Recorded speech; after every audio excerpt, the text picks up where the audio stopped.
Paradise Luxury Cruise Ship Craziness. Introduction. Luxurious fun in the sun while sailing along the coast to a distant, faraway, exotic land. What could possibly go wrong in paradise as an adventurous vacation begins?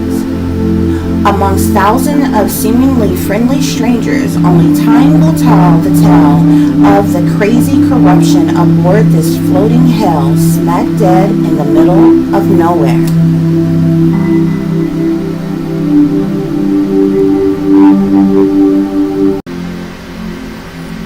Chapter 1. Blindly Boarding the Boat. Fort Lauderdale, Florida. This long-awaited day had finally arrived. The vacation of a lifetime for a group of anxiously excited honor teen graduates. A lavish senior trip before heading to college was just what these happy sailing honorary senior graduates had hoped and prepared for all year. Now only moments away from a fabulous week-long Western Caribbean cruise excursion, the lucky young adults, whom ranged from 17 to 19 years old, laughed aloud. All aboard! Now eagerly waiting their turn in line to check in and board the Tropical Paradise Luxury Cruise, one right after the other, each of the honorary graduates were escorted onto the ship. A total of 111 to be exact. A special trip especially for the honor student senior class, while the rest of the graduating seniors were treated on a trip to a Disney resort and theme park for the weekend.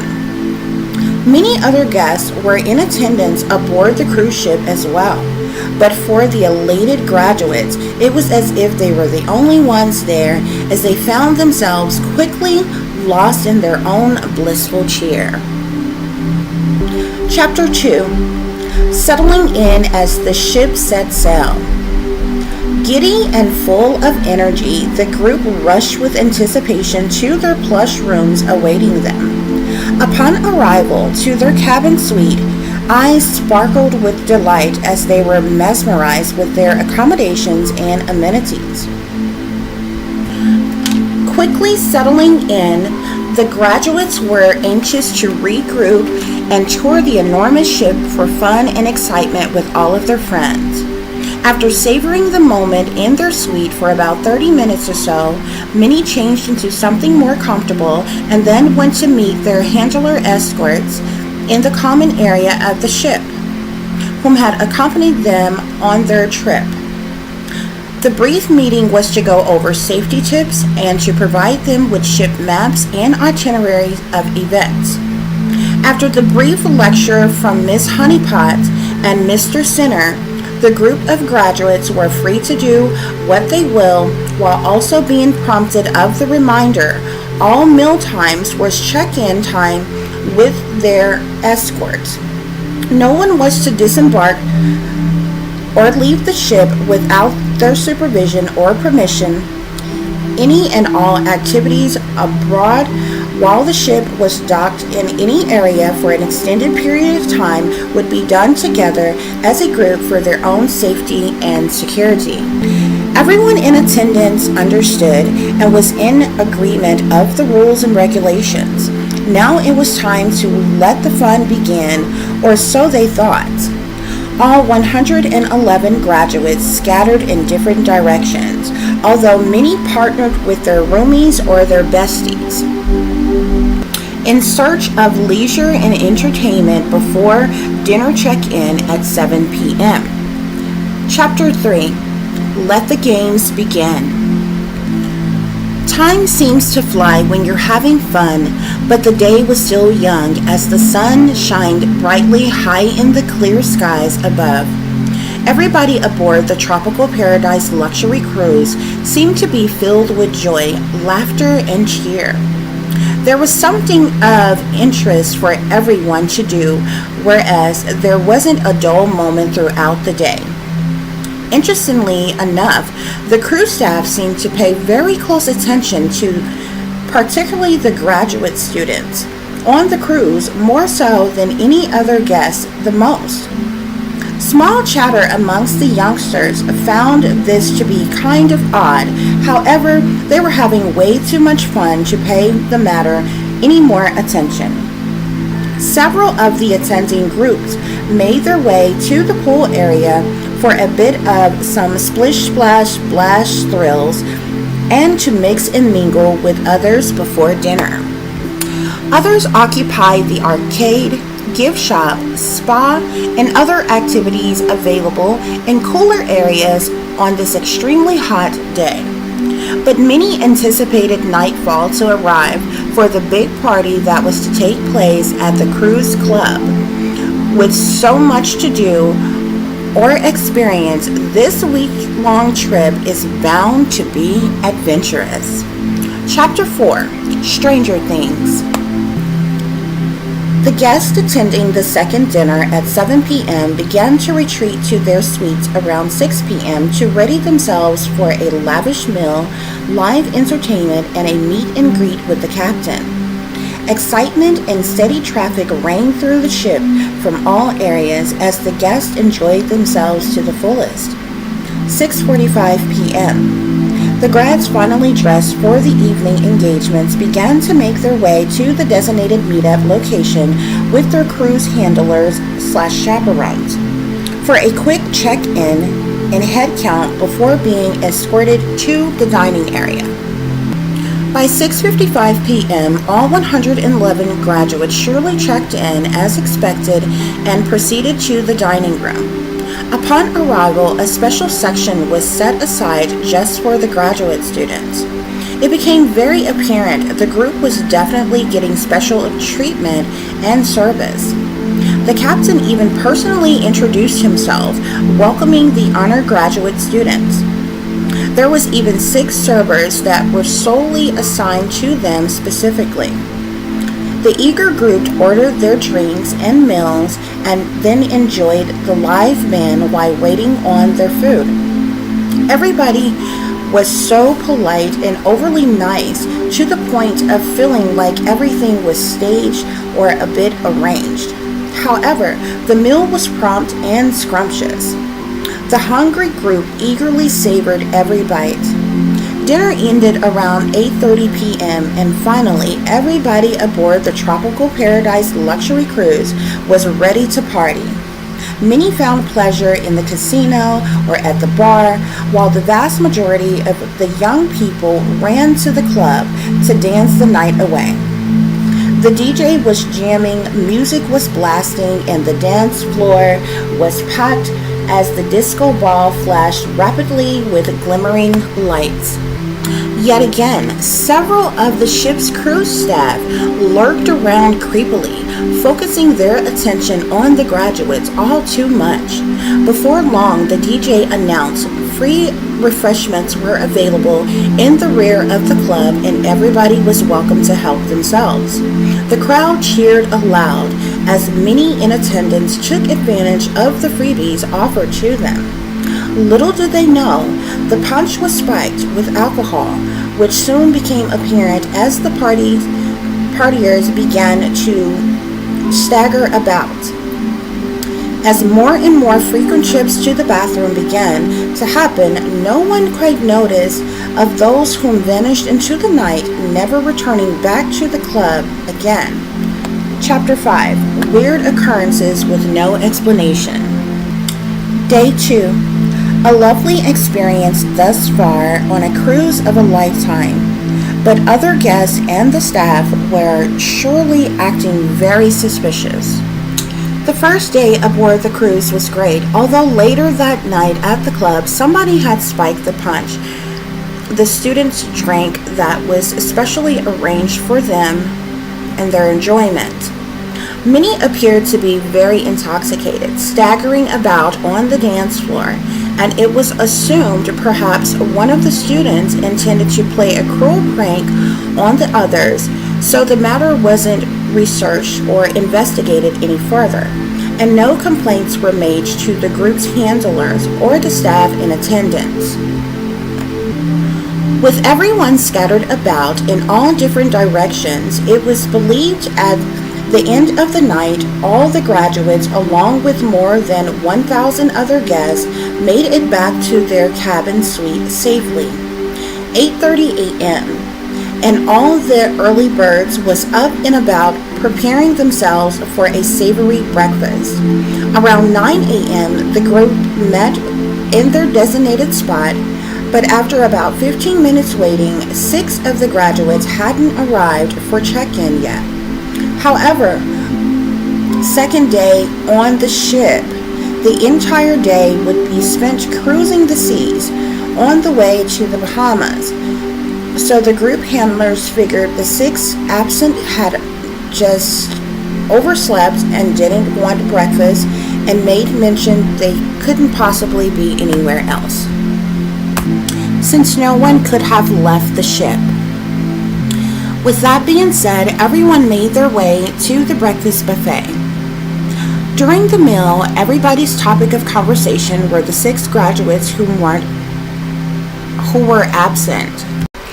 Ironically enough, each pair of them were roommates, so it was definitely weird neither of them had arrived for check-in as mandatory, even if they didn't want breakfast. But the handlers, Miss Honeypot and Mr. Sinner, literally didn't seem to be bothered by the issue at all. Not to mention, these were the same graduates that left the club the night before early, while visibly being seen highly intoxicated. Did they indeed go to their rooms, crash, and is currently sleeping off a bad hangover? Or perhaps the small group of them are hanging out together elsewhere? Nobody knows. Nevertheless, everybody finished their meals and departed separately to begin their day filled with numerous fun activities like swimming, rock climbing, the spa, casino, etc. The day was long at sea, cruising on the way to our first destination on the ship's itinerary, a perfect day at Coco Cay, Bahamas. Everybody was so excited to get to the island to explore its many adventures. Chapter 6, Missing in Action. By nightfall and late dinner accommodations, yet and still, there was no sight of the missing graduates. Many had allowed the joy and pleasantries of the day to make them forget all about the matter. But by now, it was 7:30 p.m. and surely concern should have been risen. Something isn't right, thought the small group of curious student graduates that pondered for answers, or at least a reasonable explanation. With the group's handlers nowhere to be found on such a large ship, the few busybodies seeking clarity decided they'd take matters into their own hands by alerting ship's security. Laura, Amy, Timothy, and Clara set off to find the nearest security guard, which didn't take them long to do, with several staff on every level. Once making contact, the group relayed their concerns anxiously, at which time the security officers told the graduates not to worry and that they would surely look into the matter right away.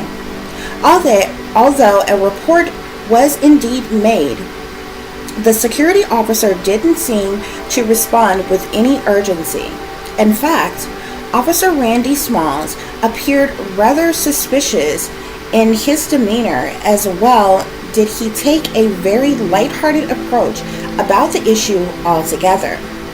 There was nothing more the young adults could do but wait for further notice. In the meantime, the group of them tried to free their minds with a fun activity by partaking in rock climbing and miniature golf. Chapter 7, Lost in the Sauce. By 9 p.m., many guests filled the bar, dance club, casino, bingo, and sports deck, and big screen movies to occupy their night. With around 2,000 guests, there definitely wasn't a dull moment. There was something for everybody, which rendered a pleasing, appeasing experience. No emergency announcements were made about the missing graduates, nor was there any further information provided about their whereabouts. Concern turned to despair which led to fear for worrying parties wondering about those whom had seemingly vanished into thin air without a trace. Laura and Amy suggested to Timothy and Clara they should search the ship themselves, since they couldn't get any answers from anyone else. They all agreed to do so by first going to check the missing graduates' staterooms. About 10:30 p.m., the group started their search. Daniel and Samson's room was the first that they checked. After several minutes of knocking at the door with no answer, the group reluctantly proceeded to walk away. Only after a few steps down the hall, all of a sudden, a door opened and the group quickly turned around. Only to their surprise, they see housekeeping exiting Daniel and Samson's room. Ironic, housekeeping would be in a guest room so late. The group eagerly asked the attendant if they had seen their friends. With a crooked smile upon the pale, ghostly, blank face of the housekeeper, she replied in response to the question with a firm no. Not at all. As if it was a bother for the group to be inquiring about other guests in the first place. As the attendant swayed past the group, she nonchalantly added, "The stateroom is completely empty and vacant." Eyes bucked wide. The group was utterly shocked and instantly felt something was horribly wrong. Not to mention, it was even weirder. The housekeeping attendant would be cleaning an empty, vacant room so late at night. Where was Daniel and Samson? And could the others missing be with them? But why would their room be empty? So many questions boggled the concerned graduate's mind. They were determined to find answers, so they rushed to find the others with any luck. The curious grad detectives crept through the halls of the ship until they reached Daisy and Sandra's room. Once again, no answer to their knocks, and it was eerily quiet. A few doors down was Tabitha's and April's stateroom, and yet again unanswered knocks lingered. But this time the room door was ajar, which swung open to a darkened room. The group peered at each other in hesitation before taking baby steps into the darkness of the room. Timothy quickly reached for the nearest light. As he did, the door slammed shut behind him, which startled the group, who jumped in an instant fear. As they looked around, the room was empty and clean. There wasn't even any luggage in the room. What in the hell, the group of them thought. Something was beyond wrong, but even more so, something sinister had happened and must be being covered up. Timothy's father is a detective whom taught him a lot about investigating. Besides his own passion for one day working for the FBI, Timothy, without a shadow of doubt, knew something wasn't right at all. Laura, Amy, and Clara was frightened to death at this point, but Timothy insisted they search other areas of the ship, like all the areas off limits to the guests. The girls wasn't so sure, but Timothy was adamant about finding their friends. Chapter 8. The Hunt. Without further delay, the frightened group crept their way through the halls of each level of the ship until they reached the below deck, which was strictly off limits to the passenger guests. Acting as normal as possible and trying their best not to draw attention to themselves, the nervous, curious graduates managed to make it past security and other staff without any attention being drawn to them or an altercation. Funny thing is, it almost seemed too easy, not to mention very eerie, because the group felt that they were being watched although no one seemed to pay them any particular attention.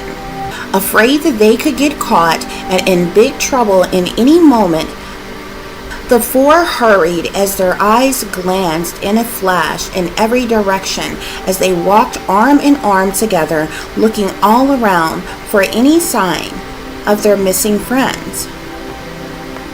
With no idea where they were exactly, and the lingering silence surrounding them, panic began to set in as they continued to walk further into a maze leading in different directions.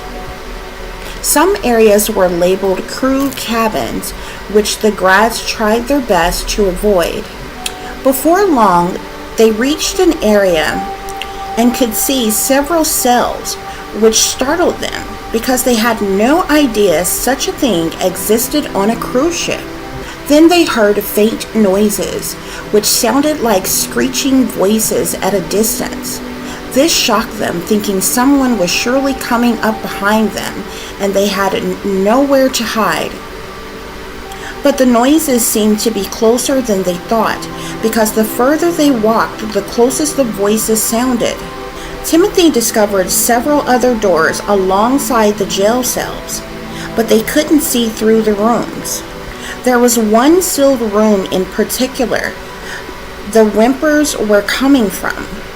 The group, very much intrigued, gathered to listen closer to see if they could hear any clearer.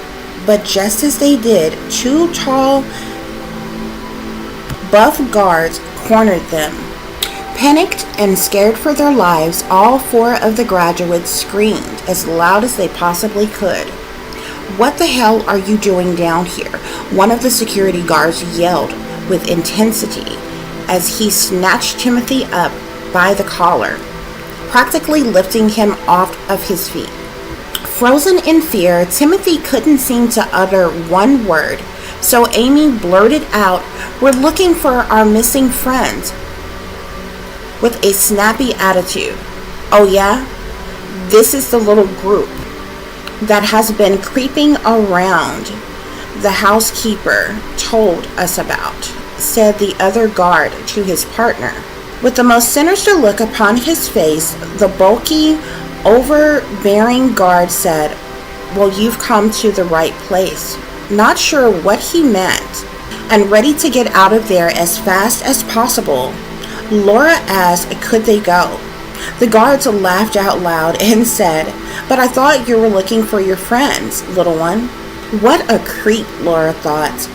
Before any of them knew it, the security guard unlocked one of the doors to the sealed room and said, "There they are, honey. Now all y'all can join them." Timothy, Laura, Amy, and Clara were thrown into a padded room jail cell with their missing friends, who all looked heavily drugged. Clara tried to make a run for it to get help, but the security guard chased her down fast, quick, and in a hurry, grabbed her by her hair, and dragged her back into the cell. Chapter 10. Caught Up. The door was slammed shut and locked. Now all 10 of them were trapped below deck in a padded cell, and no one could hear them scream. Laura, Amy, Timothy, and Clara all cried profusely as they peered at their friends, Daniel, Samson, Daisy, Sandra, Tabitha, and April, who all looked too weak to barely say a word, although they tried. It was painfully obvious that they were high on something. No wonder the staff appeared to be overly nice, especially to their group of graduates aboard the ship. Timothy thought aloud. "They were surveillancing us all along," he said. The girls' worst fears were confirmed when Timothy then made mention to the fact the ship that they're on is running a human trafficking operation. All the poor graduates could do was cry. All of a sudden, they heard a beeping noise, and Laura instantly remembered she had her phone. The beep was a low battery alert, but she didn't have a signal to make a call. What little hope they had slowly drifted away.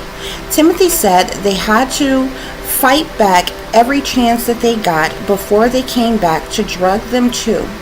Then they would be too weak to do so. They all anxiously waited. Surely someone would notice all of them gone and send a search party to find them soon enough. Their handlers would definitely get worried by check-in as to their whereabouts. Chapter 11, Wonderland.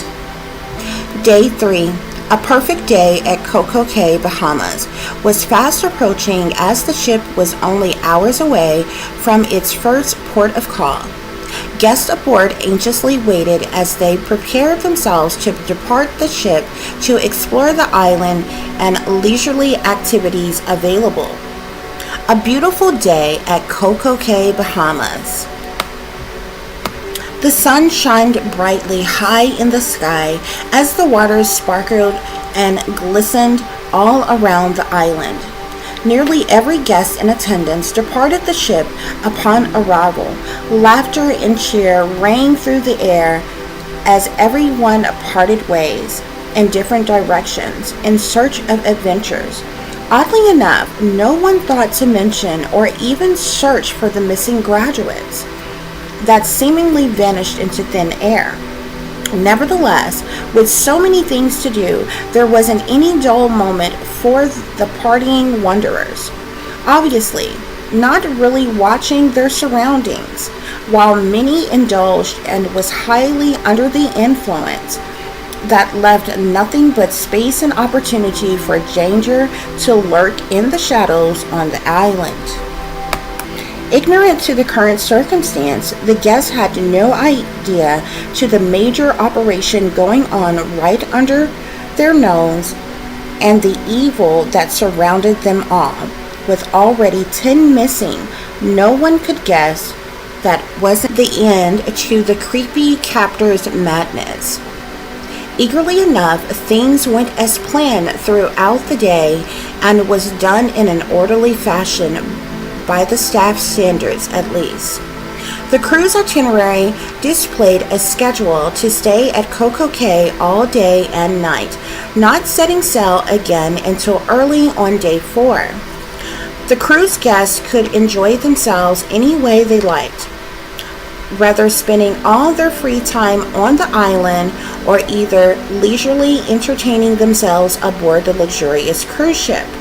The graduates of honor from Florida Esteem Preparatory Academy were having a blast and living it up to the fullest. Meanwhile, the missing grads remained imprisoned below deck on the ship, all 10 badly dehydrated and still heavily drugged while slumbered in weakness, regret, and in and out of consciousness. By now, Mr. Sinner and Miss Honeypot were definitely aware several of the graduates are missing. However, they acted as if there wasn't a thing wrong, constantly reassuring the others that everything was perfectly fine. But it wasn't fine, and the chaperones knew it. At this point, they knew more than what they were saying and covering something up. One student grad in particular was aware of this and secretly decided to investigate on his own. Andrew. Sure, the cruise ship staff and even the chaperones were hiding something, which gave him a very uneasy feeling. Chapter 12. Nothing to see here. Andrew was determined to either find out the truth or alert the authorities and his parents as soon as possible. As of now, no one knew Andrew was curious at all about what was going on, as he tried to keep a low profile while he secretly peeped everything and everyone out. Andrew comes from a very high society, prestigious family. After all, his father is a judge, mother a high-profile lawyer with her own firm, and his uncle is the chief of police where he resides. Andrew's family comes from a long line of law and order. and he was surely expected to keep the family's legacy going. Needless to say, Andrew undoubtedly would find out soon enough the malicious misdeeds and criminal activity going on, as he felt it was his duty to do so, and put to good use of the private investigator's skills he'd learned from his cousin. While on this mission, Andrew vowed to stay sober to keep a clear mind, but he proceeded to mix and mingle with the others as if nothing was wrong at all. No one was the wiser of what he was up to, as he frequently stopped to periodically take notes about what he saw. It was amazing how everyone was in their own little world without a care. It was as if no one had a second thought about the growing number of graduates that would seemingly disappear. Chapter 13, Playdate. It was like they were all under some kind of mind control or something, or perhaps just submerged in ignorant fun and excitement. I suppose it's just hard for everyone to keep an eye out on their entire group, considering there was well over 100 of them in attendance, Andrew thought to himself as he wandered about, highly alert and suspicious of everybody, while sipping his iced tea. The one thing that stood out the most while on the Coco Cay Island was Mr. Center and Mrs. Honeypot were awfully close, touchy-feely, and very much intoxicated, as they flirted with each other openly like it was nobody's business. Ironically enough, they both are married with children, but obviously that was of no concern. It's no wonder they couldn't keep up with the graduates they were being paid to chaperone. They just took it upon themselves to make this vacation a little rendezvous of their own. Andrew wasted no time at all, adding his recent findings to his notes. He couldn't wait to expose the freaky duo to his father, whom he discussed everything with. Little did Andrew know that was only the tip of the iceberg, although scandalous, as if maybe something way more serious, dangerous, and sinister was happening in the shadows. Throughout the day and night, Andrew took notes, recorded audio and video, as well as various snapshots. Chapter 14, Something Just Ain't Right. The later in the evening it got, Andrew developed a severe migraine headache. Feeling sluggish and nauseated, Andrew just figured he was extremely tired, so he headed back to the ship to retreat for a while in his cabin estate room to try to get some rest and review his notes before snooping around to see what else he could find out. It was now late in the day, and Andrew had suddenly remembered he hadn't eaten anything, so upon his arrival to his room, he ordered some room service. When his dinner arrived, Andrew wasted no time digging in. It seems as if that's exactly what he needed to reboot his energy, because the club sandwich, chef salad, chocolate pie, and sparkling water surely hit the spot.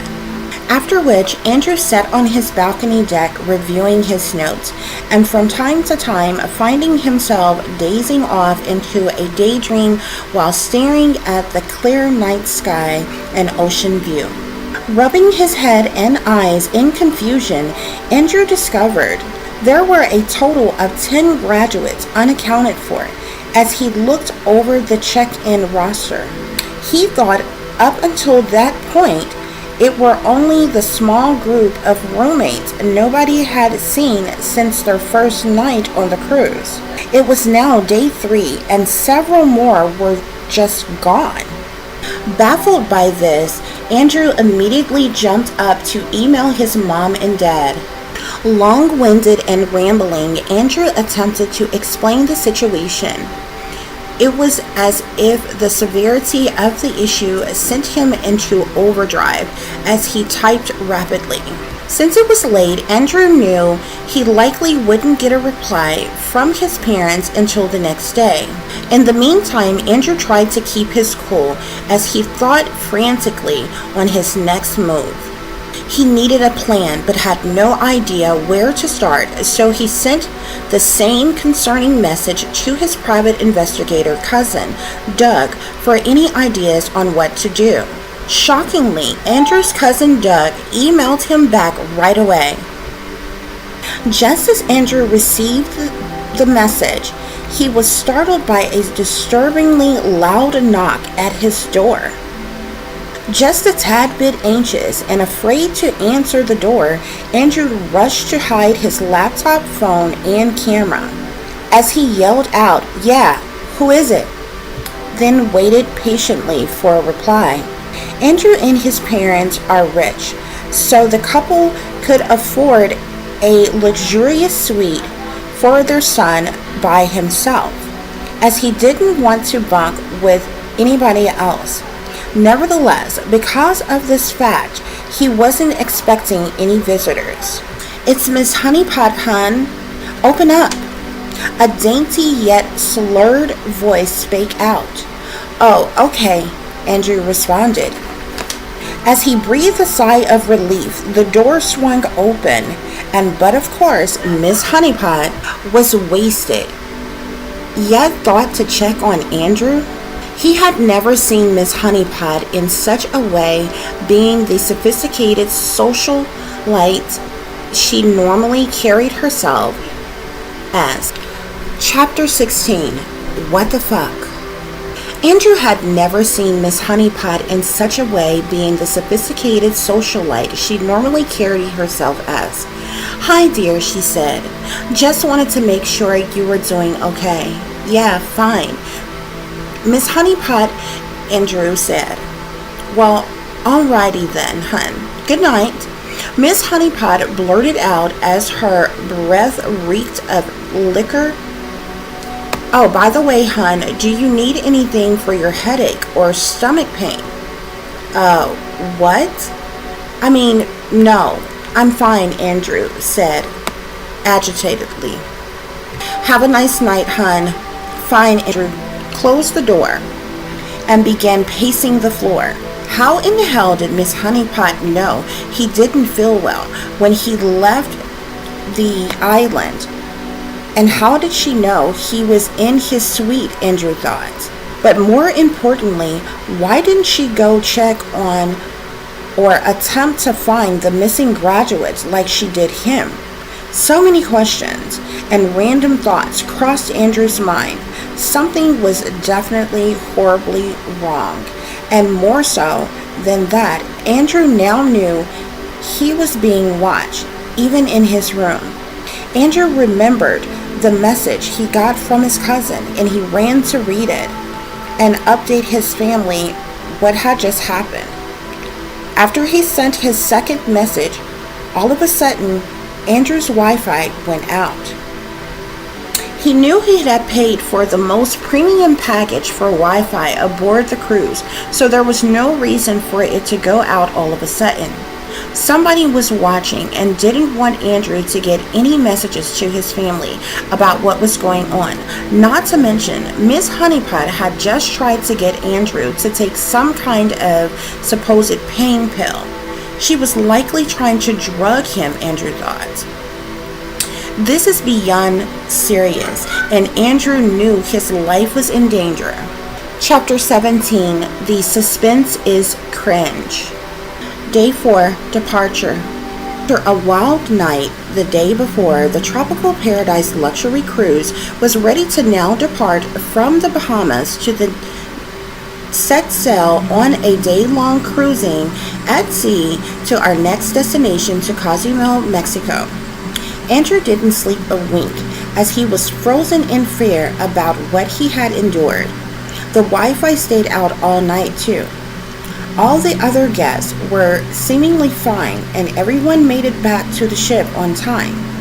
Andrew's parents never responded back to him, but even if they did, he probably wouldn't have gotten an alert for the message, being he had no signal. Luckily, Andrew did get his cousin Doug's last email before the Wi-Fi went out. Doug vaguely told Andrew what to do and what to look for in his email. He also stressed he'd contact his parents and the police if he didn't hear back from him. Andrew took his cousin's advice and decided since everyone would be on the ship a whole day, then it would be the perfect time to scope everything out as he investigated his missing friend's disappearance. Andrew made sure to keep his phone and camera on him as he finally left his room to join the others. Thankfully, no one else vanished into thin air, but Andrew knew to be cautious and stay focused on the mission while trying to blend in and act as normal as possible. Chapter 18. Playing Along. Check-in before breakfast went awkwardly well. Besides Andrew's friends swarming him and wondering where he had been since last night, Mr. Center and Mrs. Honeypot kept giving Andrew the side eye, which was weird. There was 99 other graduates they could pay attention to, but for some reason they kept focusing in on him. Andrew told his friends all was well, but he just didn't feel well the night before, explaining he just needed to eat and he was fine. Laughing off the matter, Andrew refrained from telling any of his friends about what happened or what he knew. His friends understood and set making plans for what they wanted to do for the day. Andrew noticed that the staff, yet and still, were overly focused on their group. All the other guests, they paid close attention to them solely, being overwhelmingly nice and eager to cater to them, as if they were told to do so by someone. It was strange to say the least. Nothing was wrong with being polite, but the cruise staff went over and beyond to invade the graduates' personal space. No matter where the group went, even when everyone split up and went in different directions, they were monitored very closely.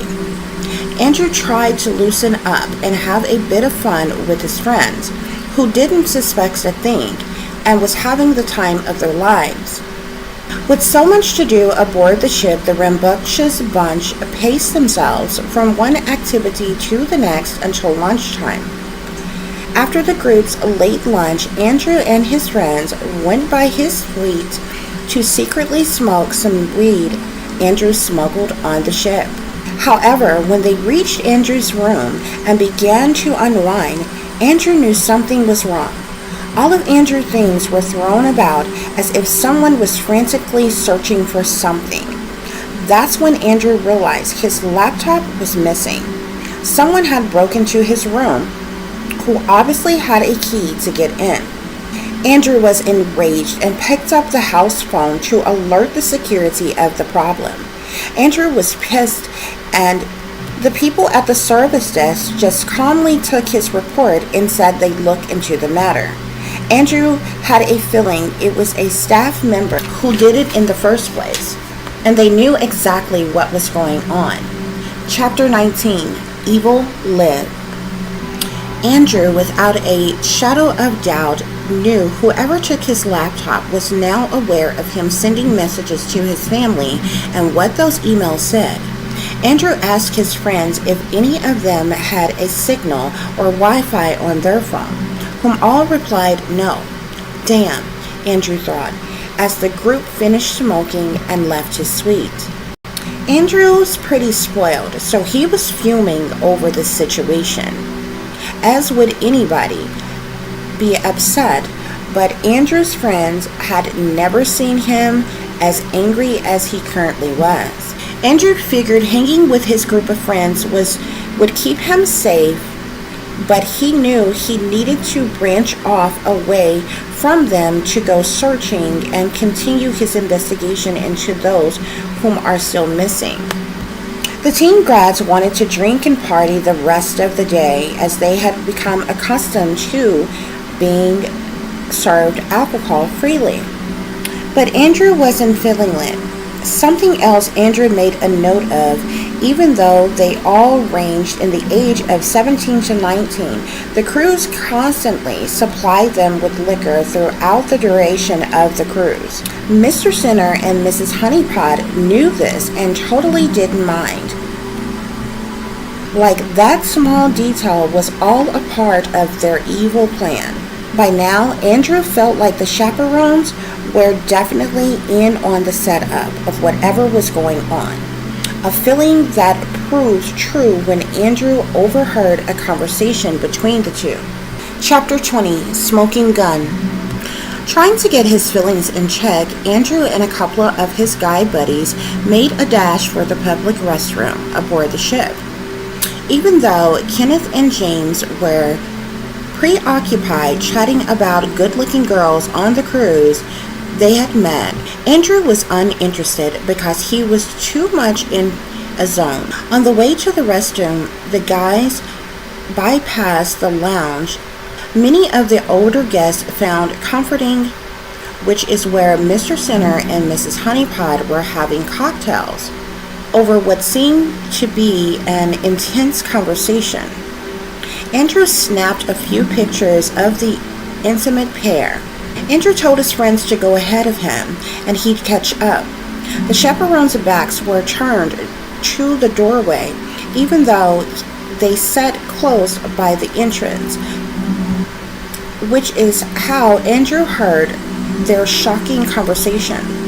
Mr. Center joked about how many of the students were getting buck wild on the trip thus far. Agreeing in amusement, Miss Honeypot laughed aloud and said, "Yeah, many of them didn't know what hit them after their drinks were spiked." Andrew couldn't believe what he was hearing, so he grabbed his phone to record. Mr. Center made mention to being unsure how many more they could offer up. Andrew was shocked in amazement and wondered if Mr. Center was referring to the missing graduates. All at once, a firm hand patted Andrew on the shoulder. It was one of the security staff members. Startled, Andrew quickly put his phone away. "Can I help you with something, young man?" the guard said, matter-of-factly. Just then, Mr. Center and Miss Honeypot turned around, giving him a death stare. "No, not at all," Andrew replied to the guard, whom nodded and gave a secretive gesture to the chaperones.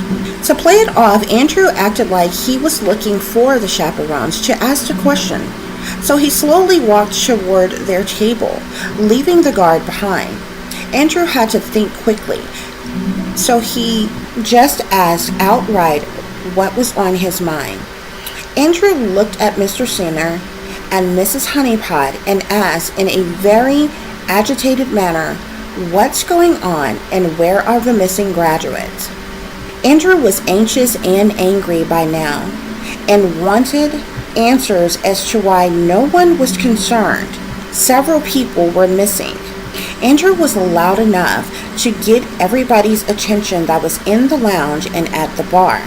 Mr. Center stood up and boldly said to Andrew, "I think you just better settle down now." Mrs. Honeypot interrupted, stating, "Just calm down, Andrew. We understand your frustrations, but there is nothing to worry about, dear." Andrew shook his head. "Oh, really?" he said. "Well, something is definitely wrong. And I know you two know the truth. 10 students have been missing for 3 to 4 days now, and nobody is concerned. Not to mention my room was broken into and my laptop conveniently went missing after my Wi-Fi was cut off all of a sudden. And I just heard you all laughing about the grads drinking and their drinks being spiked." Mr. Center and Mrs. Honeypot just looked at each other in a silent, non-verbal way of communicating with one another. By now, the other guests in the lounge were shocked and whispering amongst themselves as they had no idea that anybody was missing up till now. Andrew's friends had found him and overheard everything. and rushed in to come whisk him away.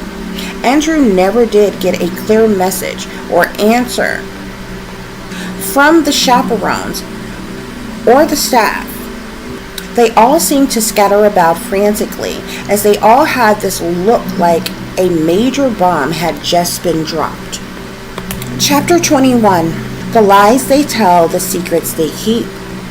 There was dead silence at dinner, as hardly anyone had an appetite in light of recent events. News traveled fast, especially within a confined area like a cruise ship. Those in the know of the situation knew tensions were on high, but others who heard about what happened in the lounge was curious to know what might take place next.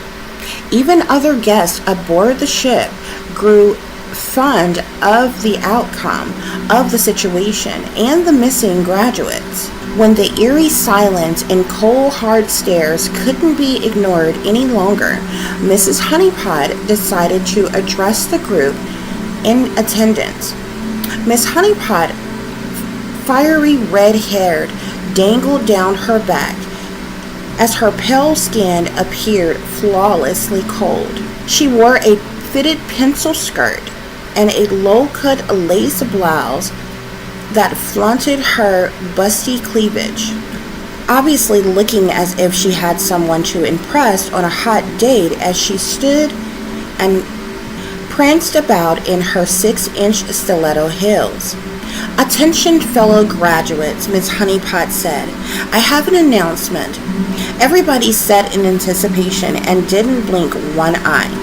Mrs. Honeypot continued in saying, "We are aware of everyone's concerns regarding the few displaced students."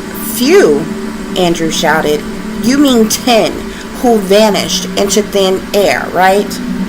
Mrs. Honeypot instantly grew angry and slightly raised her voice as she turned bloodshot red. "Okay, yes, fine, the 10 students missing. But I assure you all, everything is under control, and I'm sure they'll be found safe and sound," she said, ridiculously continuing her remarks by alluding to the fact there are a lot of people aboard the cruise and perhaps that they met new friends that they are hanging out with. It was the most disgusting lie the girl had ever heard. They had literally been missing for 4 days now, and no one had even seen or heard from them at all. Everybody shook their head in amazement, but Andrew wasn't buying the bogus explanation. He was never particularly disrespectful, but he had heard enough. Andrew stood up from the table and yelled across the room, "That's bullshit, and you know it." Before storming off, Andrew also warned the graduates to watch their drinks because they were being spiked. "Oh, and by the way, don't leave anything of value in your rooms either, because it'll come up missing." Afterwards, Andrew and his friends left the dining room as Miss Honeypot stood there with her hands on her hip, looking like crap had just been thrown in her face. Of course, Mr. Sinner, unfocused on anyone else, rushed to Miss Honeypot's aid in an attempt to console her. The rest of the group ditched the lame dinner meeting and went about their business in all different directions as well. Andrew and his friends wandered about in search of the nearest chill spot to sit and smoke, seeing as it was getting dark out.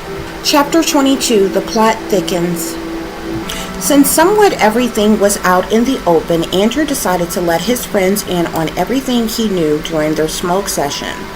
From the affair between Mr. Sinner and Mrs. Honeypot, the spiked drinks with alcohol and date rape drugs, the cringe invasive staff, the fact that there were 10 missing students instead of just the 6 roommates they originally knew about on day 2 of the cruise, the creepy visit late at night by Mrs. Honeypot, the secret cameras, being spied on, the emails he sent, and then his stolen laptop, and then blocked from Wi-Fi.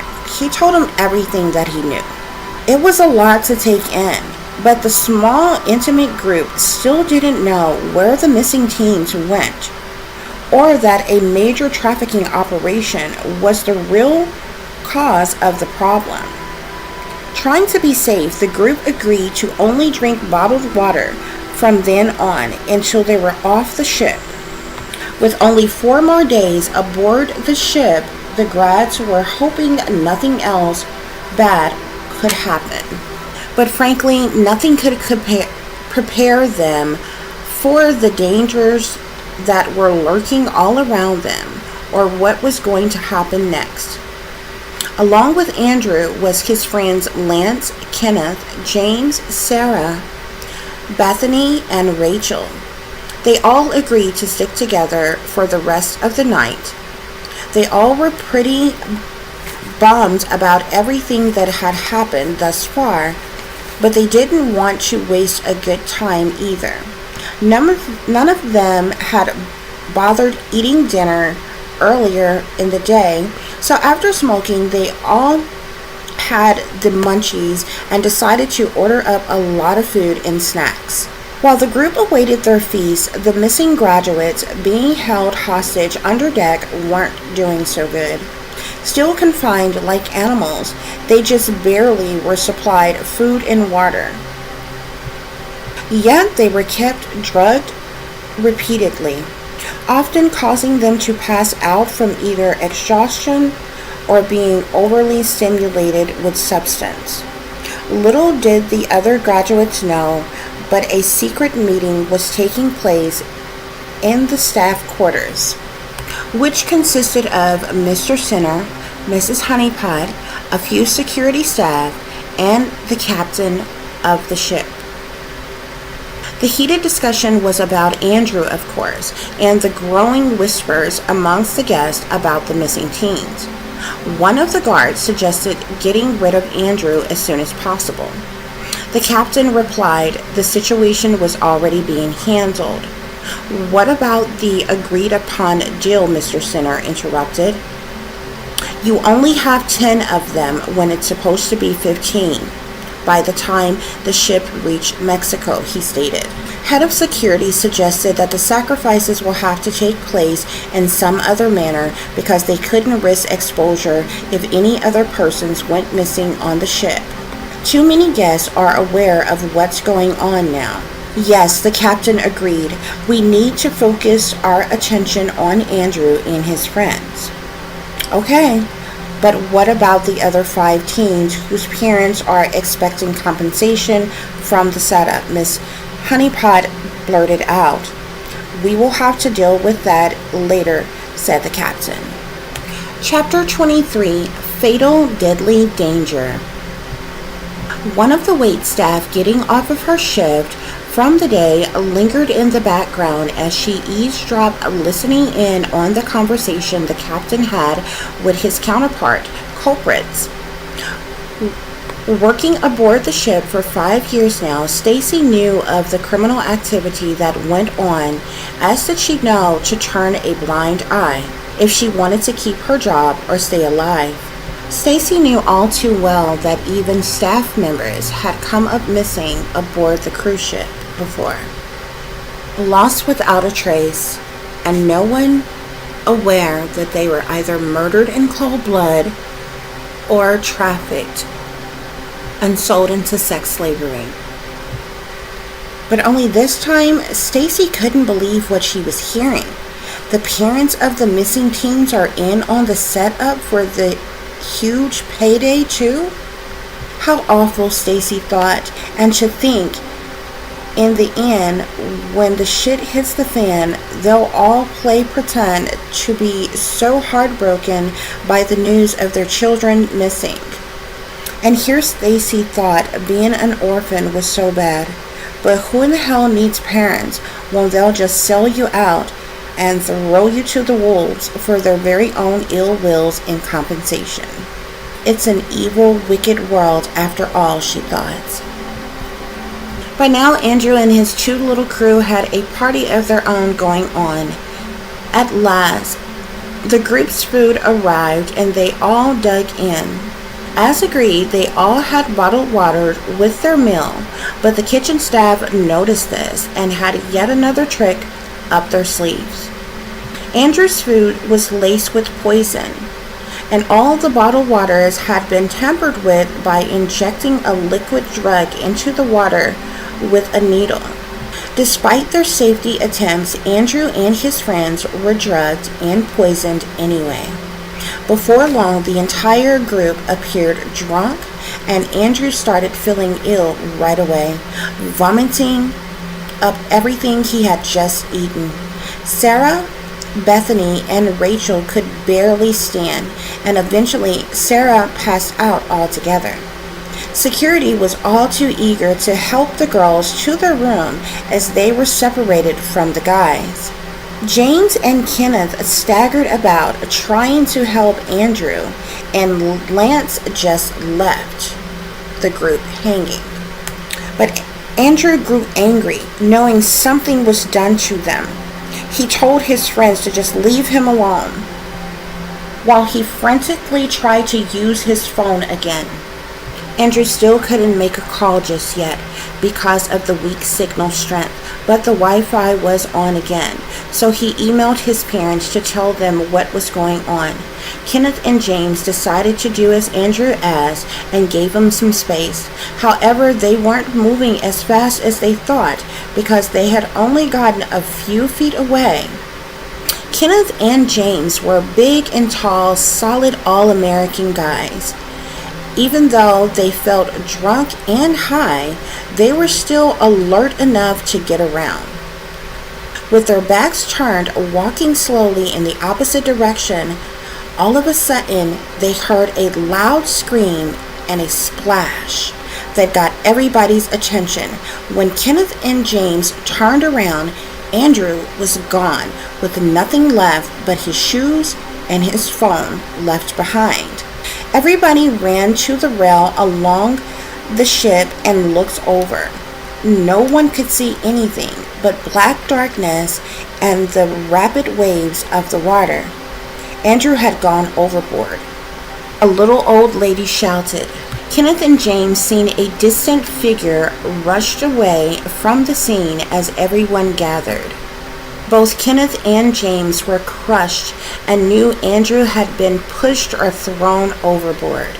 Several of the other graduates and the chaperones, along with security staff, began to show up. Kenneth grabbed Andrew's phone before anybody else could, and they all sat there in mourning of their friend while a supposed investigation went on. To no surprise, Ms. Honeypot and Mr. Sinner seemed way too calm as others cried profusely. Security alerted the ship's captain to recent events, whom alerted the Coast Guard of the possibility of someone going overboard. Search and rescue were on the way, but the captain refused to stop the ship and proceeded to their next port of call anyway. Security who had come to whisk the girls away had taken them to their respective rooms. Sarah and Bethany shared a cabin together, and Rachel was roommates with another student. But Kenneth and James wanted to check on the girls and tell them what had just unfortunately happened with Andrew. When James and Kenneth reached the girls' rooms, all they could hear was faint sobs and crying peering through the door. What now? James thought as he banged on the door as loud as possible, announcing himself so the girls would know that it was them. The door crept open slowly and Sarah collapsed in James' arms. Both Sarah and Bethany were completely nude. Kenneth hurried to shut the door and fetch the girls some bath towels to cover them up. Bethany laid froze in fear across the bed. They had bruises all over their bodies, busted lips, and black eyes. Blood soaked the sheets, and their clothes had been literally cut off of them. The girls had been brutally and viciously raped by multiple men. Kenneth and James couldn't believe their eyes. They had never seen such a thing. The girls were obviously virgins because they both were ripped from front to back. Sarah and Bethany needed help and medical attention right away. Given everything that had happened, Kenneth and James didn't know who to trust, but without further delay, they called the service desk for help. Meanwhile, while they waited, the boys heard yet another startling scream right across the hall. Kenneth and James couldn't take any more surprises, but as they ran to see what was the matter, they found Crystal standing in the hall, screaming to the top of her lungs and pointing in her room. Even other guests began to emerge from their rooms too. Kenneth and James was afraid to even look in the room until Crystal shouted, "She's dead! She's dead!" It couldn't be, the boys thought as they raced down the hall. It was none other than Rachel, whom two appeared to have been raped and stabbed to death. "Oh my gosh," James said. "There's a fucking killer rapist on the cruise." Just then, several staff emerged, taking over the crime scenes. It was as if the whole group was attacked that was with Andrew that night. Miss Honeypot and Mr. Sinner was left with the task of contacting the parents, which they seemed unbothered by. Everybody else was in shock, and the two chaperones were awkwardly calm. 10 graduates were missing, 2 were dead, and another 2 had been raped. This was the cruise from hell, no matter how luxurious. Kenneth and James now believe the only reason they're still alive is because they didn't pass out from being drugged and never went back to their rooms alone. But where the hell was Lance, they thought. Chapter 24, The Cover-Up. The energy aboard the luxury paradise cruise was different now in light of recent events. Strangely enough, the cruise line sent out a satisfaction survey to all the guests and even offered free alcohol and free 30-minute massage sessions for the remainder of the trip. How thoughtful. What was ironic even more so is the deaths of Rachel and Andrew, nor the sexual assault of Sarah and Bethany wasn't disclosed to the other guests at all. The cruise line even offered up a bogus explanation about Andrew's death, saying he unfortunately committed suicide. And the nerve of them for even stating that the 10 missing graduates had been found safe, which was a complete lie. No one knew the real truth except for the cruise staff, Mr. Sinner, Mrs. Honeypot, a few guests, Kenneth, James, Lance, Crystal, whom were all sworn to secrecy by signing a non-disclosure agreement provided by the cruise ship. They were even threatened if they had mentioned any of the events that occurred, they would be kicked off the cruise ship and would have to find their own way back home. What was more disturbing was neither the cruise line nor the chaperones made any attempt to contact the parents of the deceased student graduates or those missing. Something they found best not to reveal until the conclusion of the cruise. The Coast Guard search for Andrew was called off and his body was never found. It was said that the FBI and the Mexican authority had been contacted regarding the sudden deaths, but those in the know believed that to be a lie because no law officials ever came to investigate the matter. Yet a supposed internal investigation took place with no relevant fines or resolutions. A killer rapist was still at large aboard the ship, and literally nothing was done about it. Chapter 25, Day 5, Cozumel, Mexico. Our next port of call had finally arrived. Everybody was all too ready to disembark from the ship, if for nothing more than a different scenery. What was interesting was a few other boats yachts, and ships was in the surrounding area, as well as, to everyone's surprise, Mexican authority officials were indeed awaiting our arrival. In fact, several officers, agents, and detectives boarded the ship as many guests made their exits. Kenneth and James still had Andrew's phone and took the opportunity to disembark from the ship so they could secretly call Andrew's parents. They needed the getaway anyway because Miss Honeypot and Mr. Sinner was watching them like a hawk. Crystal and Lance were completely distraught and traumatized, so they hung out together to comfort one another. As soon as Kenneth and James were far enough away and felt safe, they both made several urgent calls. First, they called Andrew's parents and unleashed everything they knew about what happened and what all has been going on aboard the ship.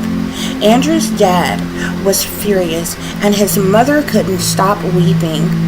Andrew's father assured the boys he'd see what he could do right away about the matter concerning the multiple suspicious deaths and those whom were still missing. He urged the boys to keep a low profile and stay safe as much as possible, considering the circumstances. They agreed, and the call was ended. Kenneth and James nervously looked around over their shoulders, and they both called their parents too. Panicked and afraid, the boys once again explained everything and told their family if they didn't hear back from them, then something tragic had happened to them. Just as they hung up the phone, both boys were approached by 3 unidentified men. They were thrown in a van and never seen or heard from again. Andrew's father, Honorable Sitting Judge Nathan Bledsoe, and his wife, Catherine Bledsoe, had a lot of connections within their family and elsewhere. After the call from Kenneth and James, the judge contacted his brother, who was chief of police, his nephew, who's a private investigator, and several of his politician buddies to disclose the urgent information. A lot of rumors and gossip began to spread, and an investigation was launched by their local FBI in Florida. But sadly, 3 days later, both the judge, Nathan, and Catherine Bledsoe were found murdered in cold blood in their home. Obviously, the judge got too close to the truth, and someone in power wanted to silence the Bledsoe family. The chief of police, Roger Bledsoe, was forced to resign after being found in a hotel suite with a male prostitute and drugs. Doug Bledsoe was later arrested for child porn and misconduct, which he swears to this day was planted on his devices. Meanwhile, everyone seemingly had a good time in Cozumel, Mexico. Distracted by fun, exciting attractions, shopping, and entertainment, Lance and Crystal hit it off really well. Lance even disclosed a little secret of his own to Crystal that no one else knew. During their lunch date, Mrs. Honeypot and Mr. Sinner joined them, and Lance revealed to Crystal that Mrs. Honeypot is his adopted mother. Come to find out, Lance was in on the setup the entire time, right along with his mom, Mrs. Honeypot. It's no wonder he simply left the group when Andrew and his friends were drugged and poisoned. Apparently, Miss Honeypot, being Lance's mother, was hidden from the students at their prestigious school to keep others from thinking he received special privilege. But in fact, the other staff and school administration knew. Shocked yet amazed, Crystal was told not to tell anyone else, and Mrs. Honeypot would look after her and take care of her too, since she'd be dating her son, Lance. Funny, because Crystal and Lance had just started hanging out, and she never said that, yet she now felt obligated by the forceful suggestion. Lance, Miss Honeypot, and Mr. Sinner lavished Crystal with gifts, and Lance even alluded to the two of them sharing a room for the remainder of the trip. Crystal was literally being groomed, bribed, and basically pimped out to Lance. It was like she was under some type of hypnotic spell or something. So much so, she literally ditched her own best friends without cause the rest of the trip. Meanwhile, back at the ship, while everyone was preoccupied, the captain and the security spoke with the local authorities, whom conducted a half-assed investigation and made a lame report of several different incidents while searching around. Needless to say, a crime was taking place right under their nose, as they didn't even know, or perhaps they did. And their whole presence aboard the ship was merely an illusion. Because during their supposed investigation, the 10 missing teens were transported over to a yacht that was sitting in wait upon the cruise ship's arrival. The graduates were sold into sex slavery to the Mexican cartel for $10 million, which was supposed to be $15 million, $1 million for each graduate. But due to things getting out of hand, the others were killed instead of taken. The graduates were then trafficked, abused, and sold yet again to high-profile wealthy parties. Kenneth and James were beat severely, as well as sexually assaulted. They too ended up being trafficked and sold to the highest bidder, but the cartel cleanup crew didn't pay for them. They were given free to rectify a problem they caused.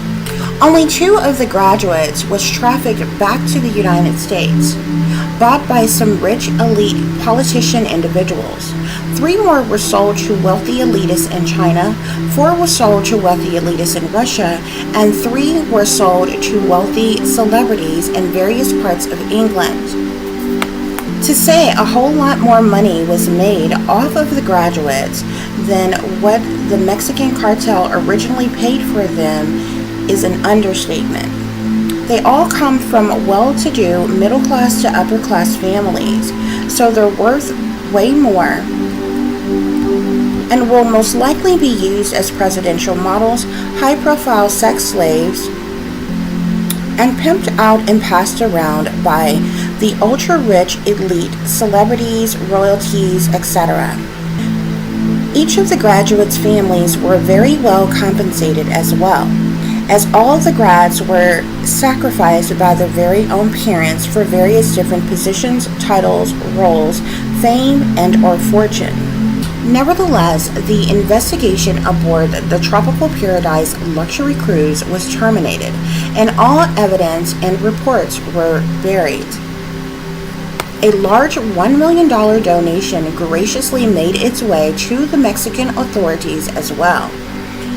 As for the FBI in the United States, the case is non-existent and furthermore a classified operation. Chapter 26, Project Mind Control. The day trip in Cozumel, Mexico was a success. Now departing, the cruise set sail to their next port of call, Georgetown, Grand Cayman, which they were due to arrive the very next day. Everyone seemed oblivious to the fact such awful tragedies happen aboard the ship. It was as if it never even happened, like some type of Mandela effect. People acted like they were having the time of their lives, especially the graduate party. What no one knew is an undisclosed substance was given to the guests unbeknownst to them. The substance was administered to food, drinks, desserts, etc., which quite literally made the guests forget the things that took place aboard the ship. High-pitched frequencies were even used during intercom announcements and through the speakers playing any music in the bar, the dance club, etc. It's safe to assume sort of a high-level social engineering human experimentation operation was also going on in the midst of all the other criminal activity. and no one was the wiser. To the extent of the evil that surrounded them all, to no surprise, not one person made mention to Kenneth or James not making it back to the ship before departure. What's so amazingly scary is for every person who either vanished or mysteriously died, it was as if they were never even there. Sarah and Bethany's lives were spared, but even they are left with the forever scars from the torture they endured. The pair of them was so traumatized by the whole ordeal, neither of them left their room for the remainder of the trip, only being heard from when they ordered room service. Lance played his role by keeping Crystal distracted. Between all the grooming, bribing, temptation, and programming, the horrendous scene Crystal had witnessed was merely relocated to deep in her subconscious. As previously planned, Crystal would spend all of her time with Lance, who was acting as her secondary handler. However, only those in the know was aware of what became of Rachel's body, but rumors has it by the cruise ship staff that her organs were removed from her body and sold on the black market, and the rest of her became shark food. It was smooth sailing from then on, and although under heavy delusions and illusions, the guests savored every moment aboard the Tropical Paradise luxury cruise. Chapter 27. Last port of call, Georgetown, Grand Cayman.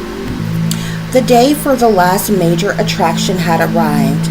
Destination Georgetown, Grand Cayman. It was a beautiful sunny day with clear skies, as it was the entirety of their trip.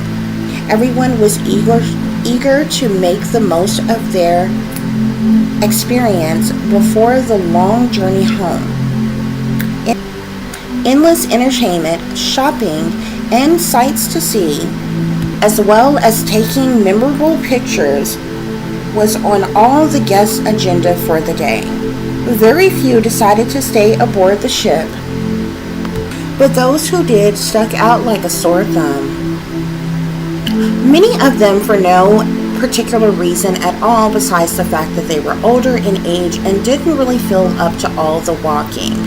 But others, like Sarah and Bethany, just seemed to really be out of it. Finally emerging from the confinement of their room, but yet and still distant and isolated, with nothing more than themselves for comfort. Although the effects of the mind control took its effects on them, nothing could change the pain that they felt. The girls didn't attempt to talk to anyone about what they had endured. Besides, according to Mrs. Honeypot, they only could recall bits and pieces of the altercation anyway. Surprisingly, even Crystal decided to stay aboard the ship as well. She had become rather distant from everyone, including Lance. Crystal had even taken up wearing sunglasses while she was in public areas. It was all too obvious. Crystal was hiding a black eye, which came from none other than Lance, who had beat her. The spoiled brat jock that got away with everything, especially with his mother, Miss Honeypot, covering up all of his misdeeds, like drug use, violent outbursts, sexual misconduct, etc. Lance clearly had a mental illness that was going untreated, but it seems Crystal wanted to spend some time with her friends. Lance got angry and refused to allow her to do so. He hit Crystal repeatedly on multiple different occasions, forbade her from talking to anyone about Rachel's death, and he even forced himself on her sexually. The once bright, bubbly 18-year-old honor graduate was now distant, cold, detached, and drinking liquor constantly to calm her nerves, numb her pain, and ease her mind of the traumatic flashbacks she was having about Rachel. Miss Honeypot and Mr. Sinner was afraid Sarah, Bethany, and Crystal might be a problem later, but it was too risky to do anything to them aboard the cruise, considering all the previous events that had already taken place. Lance, of course, had already moved on to his next victim of choice, so Crystal was free of him for the moment. Miss Honeypot and Mr. Sinner carried on with their lustful affair almost a week aboard the ship, and neither of them even bothered contacting their spouses or children. A real piece of sinister work the pair of them are. The honorary graduates of Florida Esteem Preparatory Arts Academy enjoyed their last great adventure all together at Georgetown, Grand Cayman. Many of them were heading off to college in all different directions once they returned home, so they wanted to enjoy each other to the fullest before that time came for them to depart in their separate ways. Chapter 28. The Journey Home, Day 7. A full day at sea sailing home. It had been a long week for the cruising guests, but many of them had a pleasant experience, and those who didn't, well, unfortunately, didn't live to tell about it. For the exception of a few whom Miss Honeypot and Mr. Sinner and the cruise security were watching very, very closely. Neither of which liked the idea of having loose ends, but if any one of them decided to disclose anything that they knew, the matter would be handled immediately. The captain planned a dinner and cocktail party, semi-formal, for the guests that everyone was eager to attend. It was amazing, the vibrant energy aboard the ship after such tragedy, and chaos plagued the enormous luxury vessel. But every event planned or otherwise went off without a hitch and definitely was a grand success. The honorary graduates felt like they were having a second prom, whether coupled up or with their bestie pal packs. The last night of the cruise was the biggest bash they had yet, and it was worth every minute. Chapter 29. Home at Last. After an 8-day cruise of luxury, murder, mystery, and mayhem, the guests aboard the Tropical Paradise luxury cruise ship had finally made it back home at last to Fort Lauderdale, Florida. It had been an enjoyable experience for many, and others obviously not so much. The honor graduates' family and friends awaited their arrival. Sarah, Bethany, and Crystal were all too eager to disembark from the ship once and for all, vowing to never take another cruise again. Concerns, however, still lingered about those three, but as far as the cruise line, it was the problem of the state of Florida to deal with now. Everyone began departing the ship one by one in an orderly fashion as they all went their separate ways. Cherished memories forever from all their previous cruise destinations. Mr. Sinner and Mrs. Honeypot straightened up and put on a brave, bubbly face for their families as well, vowing to maintain secrecy about their exotic affair, although from time to time the dangerous duo rekindled their romance in local hotels. Lance, the spoiled menace prick, went off to University College a few weeks after their arrival. Crystal, however, just couldn't keep it together and eventually had a complete mental breakdown. Chapter 30, and they all fall down. Crystal is now in a mental health facility, heavily drugged and under severe mind control. Both Sarah and Bethany remained good friends and regained their strength after their arrival home, still haunted by brutal nightmares from the trauma they endured. Over the course of 3 months, the girls finally got the nerve and courage to tell their parents and anyone who'd listen about the horrors that went on aboard the ship. Many people, including their parents, couldn't believe what they were hearing. They eventually even sought to file a complaint and charges against the cruise line. An investigation was underway until both Sarah and Bethany went missing after a night at the movies together, found 1 week later floating in the river. They had both been brutally beaten and strangled to death. The community was in shock and horrified, but knew that the girls had been murdered to shut them up, just as the Bledsoe family, about what they knew that happened aboard the Tropical Paradise luxury cruise ship. The damage was done. Speculations and accusations spread about the missing graduates that never made it back home, and their parents who pretended like nothing at all was wrong. The end.